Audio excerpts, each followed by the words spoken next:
Hello, my name is Omar Rampersad. It is April 25th, 2018 at 2 p.m. in Toronto.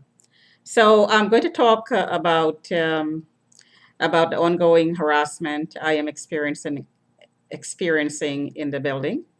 And I heard that there was another submission. Today is Wednesday, and it's done weekly. And information has been resubmitted to get a mental evaluation yet again for I don't know how many times it's been done in the past. So this is an ongoing occurrence.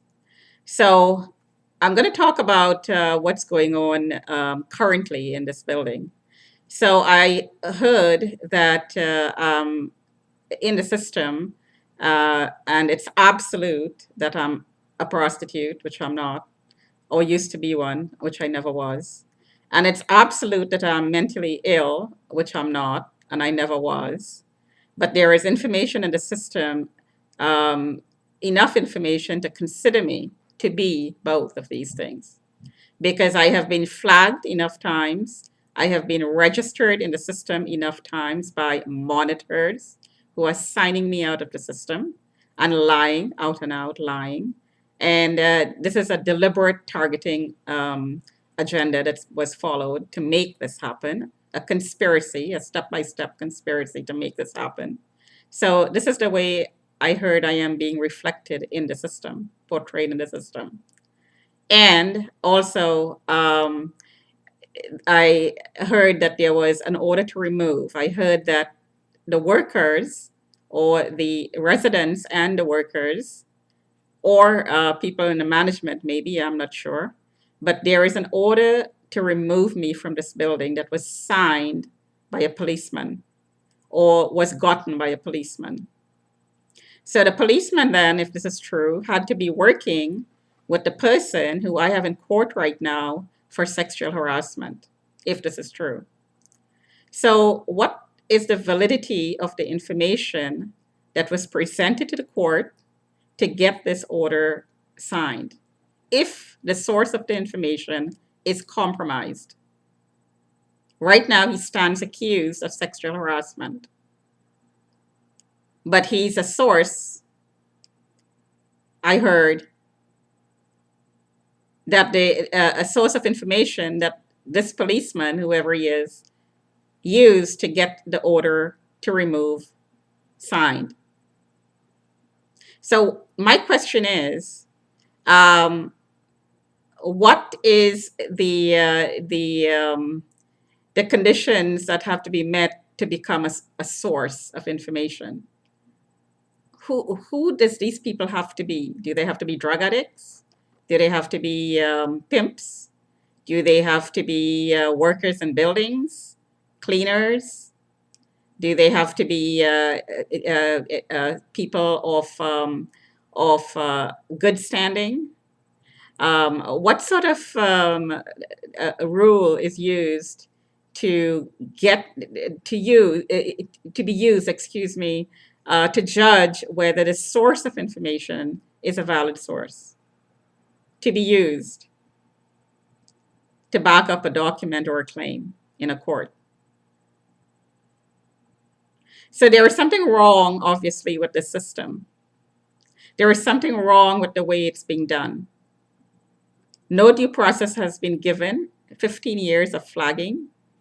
So if the community is flagging me for, 10, 15 years, then you would think at some point in time that the community would come to me directly and say, we have a problem with you, Omar Rampersad. We think you're a prostitute, right?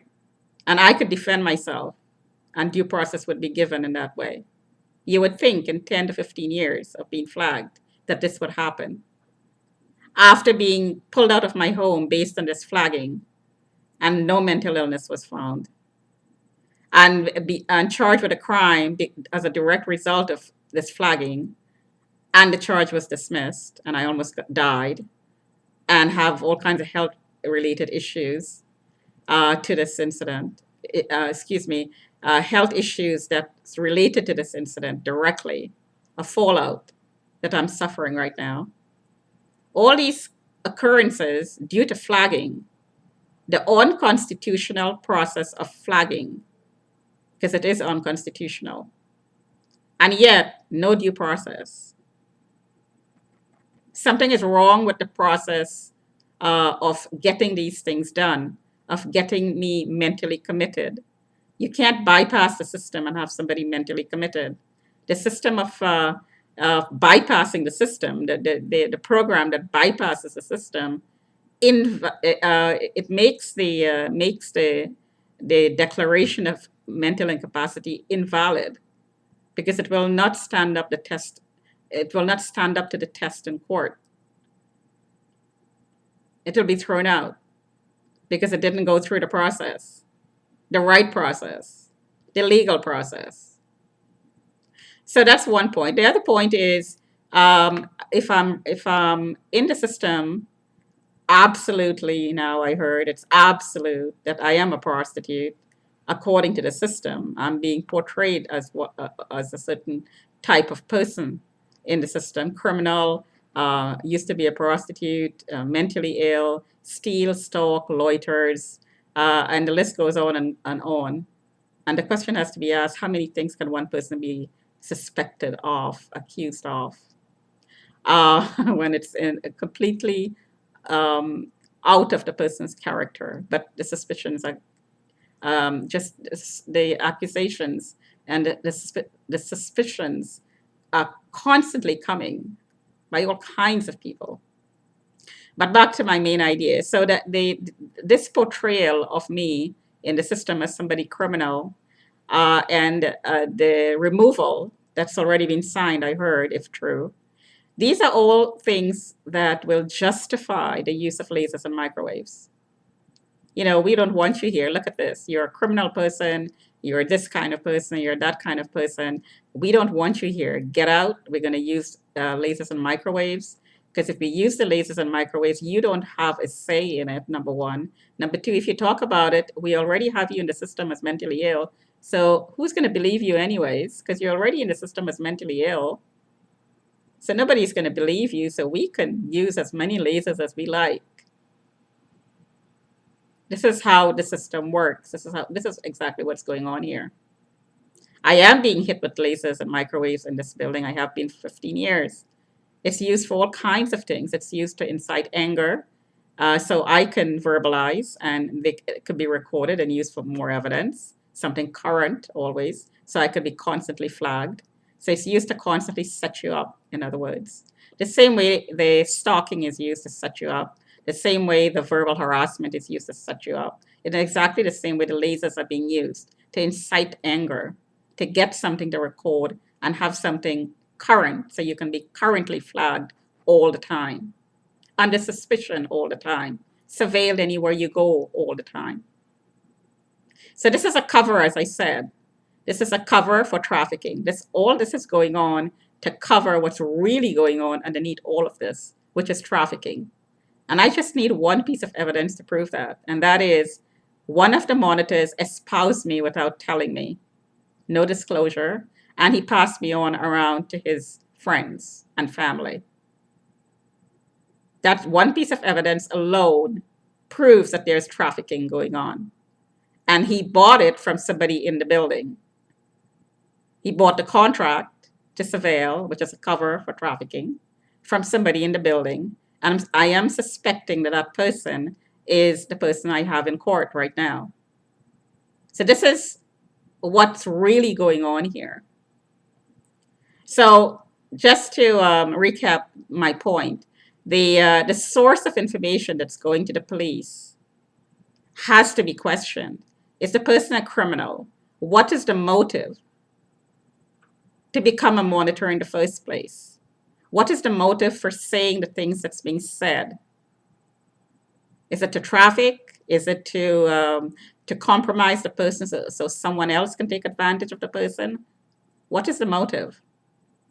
And also, the use of lasers and microwaves in this building needs to be investigated, because I'm providing information via YouTube videos that I've taken where you can see my heart rate changes.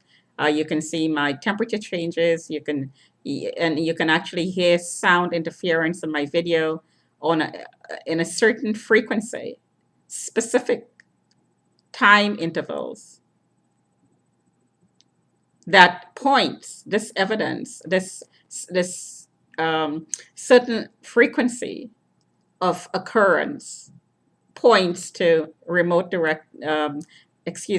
technologies like directed energy weapons being used. And this should be investigated, the use of these technologies by monitors who are targeting me and other victims out there who are being trafficked.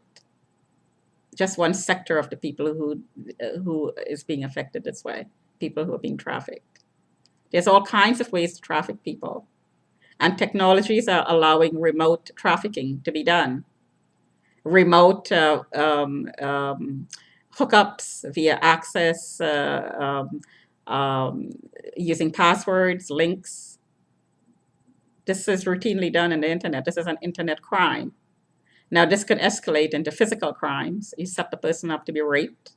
And once the person is raped and the reputation is destroyed, and the career is destroyed, then it leaves the person no other option but to go into the business physically, which is what the pimps in this building are trying to do with me. This is not going to happen. It is not going to happen. This trafficking should be stopped because I'm going to pull the cover off it. It is not going to happen. The physical selling is not going to happen. The gerbling is not going to happen. The gerbling means that you're sold to be remotely raped with very advanced technologies. This is not going to happen. It's not going to continue. It is not going to happen. And I'm not going to shut up about it. I will continue talking about it until it stops. Until somebody in the police force decides to take an action against the pimps and to investigate what's going on here, I will continue to talk and continue to expose this crime. Talk to you another time.